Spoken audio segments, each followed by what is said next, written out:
Okay, good morning to all of you. The last lecture we discussed about the various constructors and methods of the label, button, text field, text area, checkbox, and choices.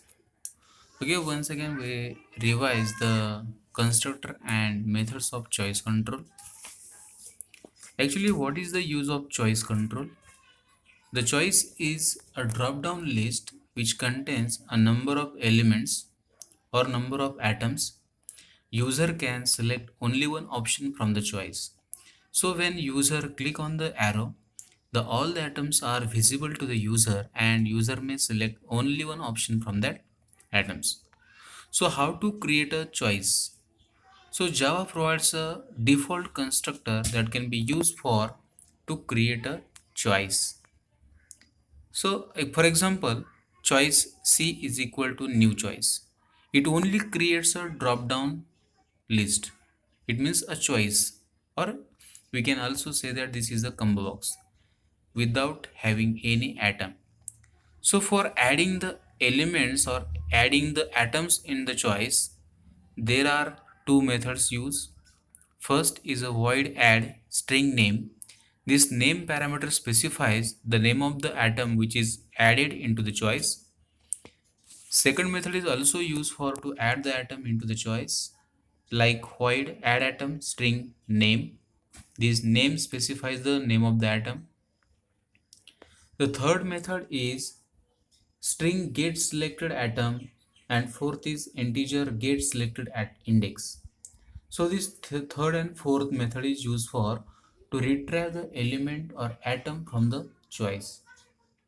Suppose there is a 10 there are 10 elements in the choice and user select any one, and if you want to retrieve the which element is selected by the user, so this can be implemented by using this get selected method of get selected atom and get selected index method. So first string get selected atom, this method returns the string. It means that it returns the atom which is selected by the user. Second is integer get selected index.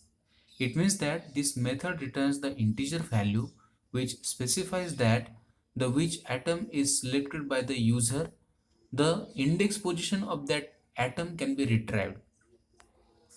Next is a integer get atom count. Actually, if we want to know how many elements or how many atoms are present in the choice, for that purpose, the get atom count method is used. This method returns the integer parameter or integer value which contains or which specifies that the how many elements the present in the choice control. Next is a void select integer index and void select string name. By default, when there are 5 atoms in the choice, so when running the application, the by default the zeroth element or zeroth atom can be selected by default. It means that म्हणजे for example suppose जर त्याच्यामध्ये आपण choice create केले असेल आणि त्याच्यामध्ये 5 atom आपण त्याच्यामध्ये इन्सर्ट केले असतील, तर बाय डिफॉल्ट 0 लोकेशनला जो ॲटम असतो तो बाय डिफॉल्ट सिलेक्ट होतो. आता या दोन मेथड्सचा यूज काय? What is the use of this two methods? If you want to, after running the application, which atom is selected, so this can be implemented by using this two method. We can passing like either index or either atom name. म्हणजे आपण select by default zeroth लोकेशनचा atom तो काय करतो select करतो, पण application run होताना जर मला समजा फॉर एक्झाम्पल थर्ड एलिमेंटचा ॲटम सिलेक्टेड दाखवायचा आहे, तर अशा पर्पजसाठी आपण ह्या दोन्ही मेथडचा यूज करू शकतो. And after that, last method is get atom. This method is also same kind of a get selected atom, but the difference is that this get atom we can pass the index value. It means that this method is used for to retrieve the specified location element. Suppose we want to know about which element will be present on the which position, so this can be retrieved by using get atom method. So this method returns the atom string parameter. It specifies that it return the element or atom at a specified location.